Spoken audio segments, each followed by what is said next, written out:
Hello guys. तो आज हम पढ़ते हैं गद्य में रुचि बढ़ाने वाले साधन स्वाध्याय और पुस्तकालय भ्रमण। तो वैसे तो ये बहुत सारे पूछे गए हैं सिलेबस में, पर आज के लिए स्वाध्याय और पुस्तकालय भ्रमण इसके बारे में जानते हैं। तो शुरू करते हैं। सबसे पहले तो ये जानते हैं कि स्वाध्याय क्या होता है। कि जीवन निर्माण और सुधार संबंधी पुस्तकों को पढ़ना, अनेक ग्रंथों का अध्ययन, मनन, चिंतन आदि करना क्या कहलाता है? स्वाध्याय कहलाता है। आत्मचिंतन का नाम भी स्वाध्याय है। अपने बारे में जानना, अपने दोषों को देखना भी स्वाध्याय है। और इसके जो स्वाध्याय के कई अर्थ निकलते हैं। पहला है कि वेद एवं वेदों से संबंधित सद्ग्रंथों का अध्ययन, ये भी स्वाध्याय है। दूसरा अर्थ हम ये भी बोल सकते हैं कि स्वयं का अध्ययन, स्वाध्याय स्वयं का अध्ययन। हमने क्या किया, हम क्या सोच रहे हैं, हमें क्या करना चाहिए, हम किससे डर रहे हैं आदि क्या है, ये भी स्वाध्याय है। तीसरा, बिना किसी अध्यापक के स्वयं अध्ययन करके कुछ सीखना, तो ये भी स्वाध्याय का ही अर्थ है। तो इस तरह से तीन अलग अलग पॉइंट निकलते हैं। गद्य में रुचि बढ़ाने में स्वाध्याय का विशेष महत्व है। तो वो जो रुचि बढ़ाता है वो कौन कौन सा है? जिस तरह से कहानी है, उपन्यास है, संस्मरण है, रेखा चित्र है आदि के अध्ययन से स्वाध्याय को बढ़ावा मिलता है। और स्वाध्याय से गद्य की रचनाओं में रुचि बढ़ती है। और स्वाध्याय में रुचि उत्पन्न करने के लिए विद्यालय में दैनिक पत्र पत्रिका भी आती है, जर्नल्स भी आते हैं। परंतु दैनिक पत्र पत्रिका जैसे न्यूज़पेपर भी आते हैं और कहानियों की किताबें पत्रिकाएं भी आती है, जैसे बाल सखा होगी, बाल भारती होगी, हमारा बालक हो गया, शिशु चुन्नू मुन्नू है, कहानी, सरिता, धर्मयुग, साप्ताहिक, हिंदुस्तान आदि। और बहुत सी कॉम्पिटिशन्स प्रतियोगिता वाली आदि ऐसी ऐसी पत्रिकाएं भी आती है। आदि कहानियों की पुस्तकें, लेख, माला, इतिहास, भूगोल संबंधी सल पुस्तकें, महापुरुषों की जीवनियां, एकांकी है, नाटक, लघु उपन्यासों के लघु संस्करण, छोटे छोटे निबंध आदि की पुस्तकों का भंडार होना चाहिए। तो स्वाध्याय करने से बालकों में आत्मविश्वास की भावना उत्पन्न होती है तथा पढ़ाई में रुचि उत्पन्न होती है। ये क्या था? स्वाध्याय। तो इसके बाद जो दूसरा आपका पूछा गया है पुस्तकालय भ्रमण। तो जिस तरह से ऑनलाइन क्लासेस चल रही है, पुस्तकालय भ्रमण के लिए हमें पुस्तकालय जाना पड़ेगा। परंतु हम इसके बारे में समझते हैं कि पुस्तकालय होता क्या है। तो सबसे पहले तो ये समझते हैं कि जो पुस्तकालय क्या होता है, विद्यालय का हृदय होता है। बड़े बड़ी बिल्डिंगें हैं, बड़े बड़े भवन हैं। जहाँ पे पुस्तकालय नहीं है वहाँ पे क्या है, वह अधूरा है। वह इंस्टीट्यूट, वह स्कूल, यूनिवर्सिटी, ये सारा कुछ अधूरा है। तो इसीलिए लाइब्रेरी हर चीज में होना चाहिए। लाइब्रेरी के लिए अनेक नामों से जाना जाता है। पुस्तकालय है, इसको ग्रंथागार, पुस्तकालय, लाइब्रेरी, पुस्तकालय, ग्रंथालय, वाचनालय, विभिन्न नामों से इसको जाना जाता है। तो इसमें जिस तरह से पुस्तकालय, पुस्तक जमा आलय, किताबों का घर। किताबों का घर मतलब कि यहाँ पे विभिन्न प्रकार की बुक्स होती है, विभिन्न प्रकार की किताबें होती है, बच्चों से रिलेटेड बुक्स होती है, छोटे बच्चों से लेकर बड़ों तक यहाँ पे लाइब्रेरी में होती है। लाइब्रेरी को एक सिस्टमेटिक ढंग से अरेंज किया जाता है, यानी सब्जेक्ट वाइज अरेंज किया जाता है और शेल्फ में इसको सिस्टमेटिक ढंग से रखा जाता है।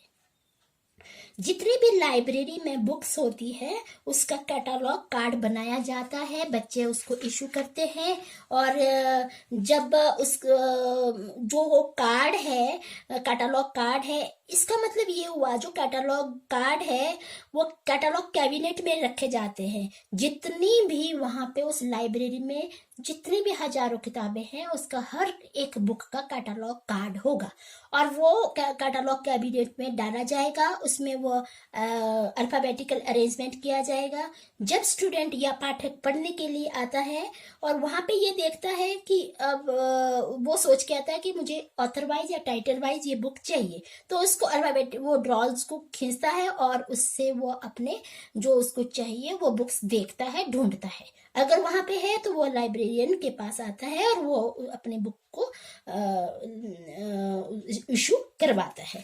तो इस तरह से जो ये पुस्तकालय है पुस्तकालय है इसको जिस तरह से मैंने अभी बताया कि इसको लाइब्रेरी, पुस्तकालय, ग्रंथालय, वाचनालय विभिन्न नामों से जाना जाता है। लाइब्रेरी शब्द की उत्पत्ति लेटिन भाषा और फ्रेंच भाषा, दो शब्दों से मिलकर बनी है। अगर हम लेटिन भाषा की बात करें तो ये लिबर से, लिबर का मतलब होता है पुस्तक, और फ्रेंच की बात करें तो ये लिब्रा से, तो इसका मतलब होता है प्रकाशन या पुस्तक की दुकान। सबसे पहले क्या होता था कि जब तक लाइब्रेरी की उत्पत्ति नहीं हुई थी तो पुस्तकालय जो होता था एक ताड़पत्र, भोजपत्र आदि में लिखा जाता था। धीरे धीरे प्रिंट का आविष्कार हुआ और भारत में डॉक्टर एस.आर. रंगानाथन ने इसका प्रयोग किया कि और 5 सूत्र की स्थापना की और 1928 में प्रतिपादन किया और प्रकाशन 1931 में शुरुआत की। तो 5 सूत्र जो है डॉक्टर एस.आर. रंगानाथन के, वह इस प्रकार है। पहला सूत्र क्या बोलता है? पुस्तक का प्रयोग। तो पहला जो सूत्र है पुस्तक का प्रयोग, पुस्तक का प्रयोग होना चाहिए।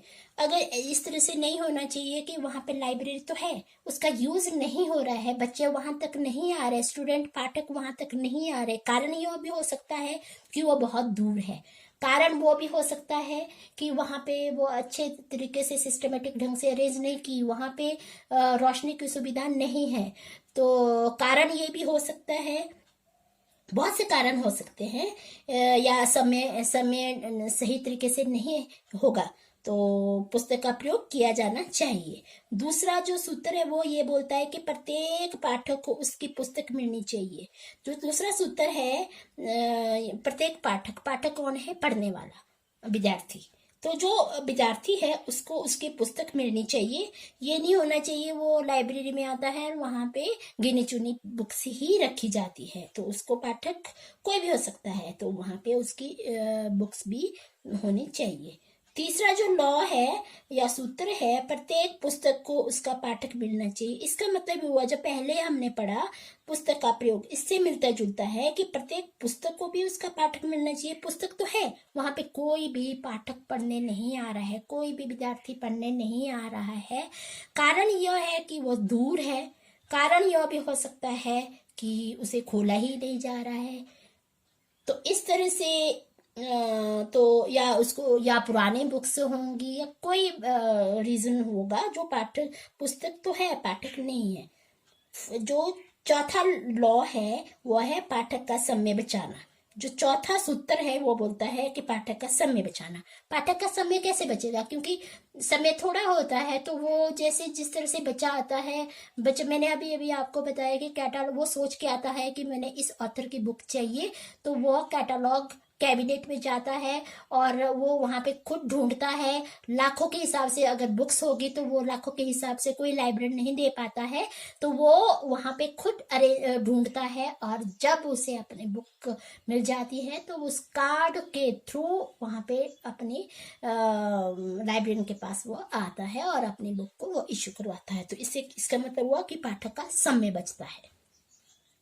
पांचवा जो सूत्र है यह है एक वर्धनशील संस्था है। वर्धनशील क्या होता है? बढ़ना। ये जो लाइब्रेरी होती है यह एक जैसी है उतनी ही नहीं रहती है। अगर आपके विद्यालय में बच्चे आज जितने हैं वो बनी हुई है लाइब्रेरी, अगर कल बच्चे बढ़ रहे हैं, 200 बन रहे हैं, तो उस हिसाब से बुक्स भी बढ़ेगी, अलमीरा भी बढ़ेगी, टेबल भी बढ़ेगी, चेयर्स भी बढ़ेगी, तो हर चीज उसको बढ़ाना पड़ेगा। तो क्या है? ये वर्धनशील संस्था है, ये एक जैसी नहीं रहती है। और अगर हम अब ये 5 सूत्र थे, अगर हम इसके टाइप्स के बारे में करते हैं कि कितने प्रकार है पुस्तकालय के 4 प्रकार है। शैक्षणिक पुस्तकालय मतलब एकेडमिक पुस्तकालय, सार्वजनिक पुस्तकालय, विशेष पुस्तकालय और राष्ट्रीय पुस्तकालय। ये जो हमारे एकेडमिक पुस्तकालय है, शैक्षणिक पुस्तकालय, इसमें स्कूल लाइब्रेरी आता है, कॉलेज लाइब्रेरी आता है और यूनिवर्सिटी लाइब्रेरी आता है। तो ये क्या था, ये प्रकार हुए। और अब चलते हैं इसकी उपयोगिता के बारे में कि लाइब्रेरी की क्या उपयोगिता है। तो सबसे पहले तो जो पुस्तकालय की उपयोगिता, पहला पॉइंट है भाषाई कौशलों का ज्ञान। इसमें क्या होता है कि भाषा शिक्षण के 4 कौशल होते हैं। कौन कौन से? सुनना, बोलना, पढ़ना और लिखना। ये क्या है, इनके अभ्यास पुस्तकालय द्वारा ही सहज होता है। और जितना अधिक पुस्तकों, पत्रिकाओं, समाचार पत्रों आदि का अध्ययन होगा, भाषाई कौशल उतने ही विकसित होंगे। और विद्यार्थी में भाषा के विभिन्न रूपों को समझने की योग्यता भी विकसित होगी, और जिससे वो वार्तालाप, संवाद, भाषण, रेडियो कार्यक्रम को सुनकर समझ सकता है। दूसरा है भाषा ज्ञान का संवर्धन, कि पुस्तकालय द्वारा विद्यार्थी कक्षा में पाठ्य पुस्तक के ज्ञान का संवर्धन कर सकता है। उसे विषय संबंधी विस्तृत जानकारी प्राप्त कर अपना बौद्धिक विकास भी कर सकता है। परंतु पाठ्य पुस्तक से किसी लेखक या कवि की 1-2 रचनाओं का परिचय मिलता है, परंतु पुस्तकालय में वह उसकी अन्य रचनाओं के बारे में भी जान सकता है। तीसरा आता है शब्द भंडार में वृद्धि, कि वो अलग लाइब्रेरी में अलग अलग प्रकार की बुक्स होती है, तो उसका क्या होता है, शब्द भंडार में भी उसके वृद्धि हो रही होती है। कक्षा में पाठ्य पुस्तक के पठन से शब्द भंडार उतनी वृद्धि नहीं होती है जितनी पुस्तकालय में अन्य पुस्तकों, पत्रिकाओं आदि विभिन्न प्रकार की पुस्तकों को पढ़कर उसके शब्द भंडार में वृद्धि होती है। 4th पॉइंट है व्याकरण शिक्षण में उपयोगी। इसका मतलब ये हुआ कि व्याकरण शिक्षण में उपयोगी। इसका मतलब ये हुआ कि व्याकरण को नीरस विषय माना जाता है, क्योंकि विद्यार्थी इसके शिक्षण में रुचि नहीं लेता है। और व्याकरण जो शिक्षण का उद्देश्य होता है कि जो विद्यार्थियों को भाषा का शुद्ध रूप सिखाना। तो ये क्या हो गया कि व्याकरण सम्मत भाषा में पुस्तकें, पत्रिकाएं आदि के पढ़ने में से परोक्ष रूप से विद्यार्थी भाषा का सही रूप सीख जाते हैं। 5वां है मौन वाचन का अभ्यास। मौन वाचन क्या होता है? साइलेंट रीडिंग होता है ना, कि जब जिस तरह से क्या होता है कि विद्यार्थी जाते हैं तो वहां पे जब लाइब्रेरी में वो जाते हैं, एंटर तो नहीं वहां पे बोलने नहीं देते हैं, ठीक है। तो यहाँ पे मौन वाचन तथा शिक्षण की एक ये अवस्था होती है, तो अपना मौन वाचन के थ्रू ही उसको स्टडी करनी पड़ती है। तो जिसकी विद्यार्थी के जीवन में बहुत उपयोगिता सर्वविदित होता है। और कक्षा में विद्यार्थी को मौन वाचन के अवसर उपलब्ध नहीं हो पाते, और पुस्तकालय में मौन वाचन का समुचित अभ्यास हो जाता है, और जो विद्यार्थी को गहन अध्ययन की ओर उन्मुख करता है। अब उसके बाद क्या आता है कि साहित्य, जो 6 पॉइंट है साहित्यिक विधाओं का ज्ञान। साहित्यिक विधा कौन कौन सी है? जो साहित्य मैंने अभी आपको बताया कि जिस तरह से साहित्यिक विधा होती है, गद्य एवं पद्य। साहित्य के 2 रूप होते हैं, और गद्य में क्या होता है, कहानी, नाटक, उपन्यास, निबंध, जीवनी आदि, ये साहित्यिक विधाएं तो है। पद्य में काव्य का संकलन है, तो इन सभी का ज्ञान कक्षा के निश्चित समय में संभव नहीं हो सकता है। तो पुस्तकालय में सभी साहित्यिक विधाओं से संबंधित पुस्तकें उपलब्ध होती है। उसके बाद साहित्य के प्रति रुचि। तो साहित्य के प्रति भी रुचि बढ़ती है कि पुस्तकालय में जब जाता है बच्चा, तो वह पुस्तकों को पढ़ते हुए विद्यार्थी में स्वयं साहित्य में रुचि उत्पन्न हो जाती है, जो भाषा शिक्षण का उद्देश्य भी है। जिस तरह से विद्यार्थी में सौंदर्य अनुभूति भी उत्पन्न होती है, जो उसकी सद्वृत्तियों को प्रेरित करती है, जिस तरह से कहानी हुआ, नाटक हुआ, उपन्यास हुआ, ये सारी चीजें पढ़ने से उसके मानसिक विकास के साथ उसका भावात्मक विकास भी होता है। 8 पॉइंट आता है कि साहित्यिक क्रियाओं में सहायक। साहित्यिक क्रियाएं कौन कौन सी है? जिस तरह से कविता पाठ, भाषण, वाद विवाद, विचार गोष्ठी आदि साहित्यिक क्रियाओं एवं प्रतियोगिताओं की तैयारी के लिए पुस्तकालय का सहारा लेना पड़ता है। पुस्तकालय के संपर्क में संभव हो सकता है। अगर आप किसी चीज कंपटीशन कर रहे हैं, प्रतियोगिताएं कर रहे हैं, या आपको कोई टॉपिक चाहिए, भाषण देना है, तो सारा कुछ आपको पुस्तकालय में मिलेगा। और 9 है स्वाध्याय की उपयोगिता। स्वाध्याय हमने अभी भी आपको समझाया। पुस्तकालय स्वाध्याय का सर्वश्रेष्ठ एवं उपयुक्त स्थान है। स्वयं अध्ययन करना। विद्यार्थी की कक्षा शिक्षण में स्वाध्याय के अवसर मिलना असंभव है। स्वाध्याय की आदत से छात्र गहन अध्ययन की ओर उन्मुख होते हैं। 10 है रचना शिक्षण में उपयोगी। इसका मतलब ये हुआ कि पुस्तकालय में विभिन्न प्रकार की पुस्तकें होती है, पत्रिकाएं होती है। उसका अध्ययन विद्यार्थी में मौखिक और लिखित रचना में योग्यता विकसित करती है। और इस तरह से क्या होता है कि लिखित रचना में मौलिकता एवं स्पष्टता जैसी विशेषताएं पुस्तकालय में नियमित अध्ययन से आती है। 11 आता है साहित्यिक गतिविधियों का ज्ञान। ये जो साहित्यिक गतिविधियां होती हैं वो क्या होती है कि पुस्तकालय में जो विभिन्न पत्रिकाएं आती है, समाचार पत्र से देश में विभिन्न क्षेत्रों में हुए साहित्यिक कार्यक्रमों तथा जो गतिविधियों की जानकारी देता रहता है।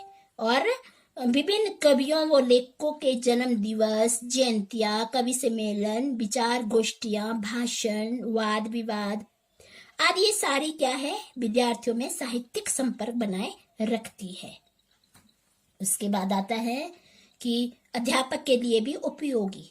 कि अध्यापक ने पढ़ाना हो तो जरूरी नहीं है कि वो उस पुस्तक में हो, तो वो भी लाइब्रेरी में अपने नोट्स के लिए आता है। उसने क्या पढ़ाना है विद्यार्थियों को, तो वो भी लाइब्रेरी में आता है। और पुस्तकालय प्रत्येक व्यक्ति के लिए उपयोगी साधन है। वो किसी बच्चों के लिए ही उपयोगी नहीं है, वो अध्यापक के लिए भी उपयोगी होता है। तो अध्यापक के जो शिक्षण की सफलता पुस्तकालय के उपयोग पर निर्भर करती है। और जो अध्यापक होता है, अध्यापक का जितना अधिक अध्ययन होगा उतना ज्ञान उतना ही विस्तृत होगा और वह विद्यार्थियों की जिज्ञासा शांत करेगा। और 13 है शिक्षण उद्देश्यों की प्राप्ति। कि पुस्तकालय भाषा शिक्षण के उद्देश्यों की प्राप्ति में सहायक होता है। जैसे कि भाषा शिक्षा के उद्देश्यों में विद्यार्थियों को अपने भाव विचारों को सहजता से अभिव्यक्त करने के योग्य बनाना, उनको भाषा का शुद्ध रूप सिखाना, उनमें सृजनात्मकता प्रवृत्तियां विकसित करना, उनमें साहित्य के प्रति रुचि उत्पन्न करना आदि है। 14 है कि समीक्षात्मक दृष्टिकोण। तो पुस्तकालय के उपयोग से विद्यार्थियों में साहित्य के प्रति समीक्षात्मक दृष्टिकोण भी विकसित होता है। वह किसी भी साहित्यिक विधा की समीक्षा करने की योग्यता रखता है और जिससे उनकी अपनी मौलिक भाषा शैली विकसित होती है। पुस्तकालय के उपयोग से विद्यार्थी की विचार शक्ति के साथ कल्पना शक्ति भी विकसित होती है। तो ये क्या था, अभी हमने जो पढ़ा वो है पुस्तकालय। परंतु जो ये ब्राह्मण की बात है, तो पुस्तकालय वैसे तो मैंने आपको उपयोगिता बता दी है। तो ब्राह्मण में हमने यही देखना है कि कहाँ पे बुक्स रखी गई है। मैंने अभी शुरू में ही आपको बताया कि एक सिस्टमेटिक ढंग से अरेंज किया जाता है। और हर बुक में जब बच्चा इशू करता है तो उसमें एक कार्ड होता है पीछे, और उस कार्ड को निकाला जाता है। वो कार्ड लाइब्रेरियन के पास होता है और उसमें लास्ट डेट लिखी जाती है। तो और उस बुक के पीछे सबसे लास्ट में एक डेट होता है कि उसमें लास्ट डेट लिखी जाती है और तब बच्चा इशू करता है। और उसके बाद कितने दिनों के लिए इशू होती है तो उनके आइडेंटिटी कार्ड बच्चों के पास होता है। तो इस तरह से विभिन्न प्रकार की वहाँ बुक्स होती है और सिस्टमेटिक ढंग से अरेंज की जाती है। और हर बुक में एक क्लासिफिकेशन होता है, हर बुक का क्लासिफिकेशन किया जाता है। और उसके बाद हर डिपार्टमेंट बने होते हैं, रेफरेंस डिपार्टमेंट होते हैं, कैटलॉग इशू करने वाला अलग होता है। इस तरह से ये हम तभी बता सकते हैं जब आपको ये ब्राह्मण के लिए कभी ले जाएंगे। Thank you.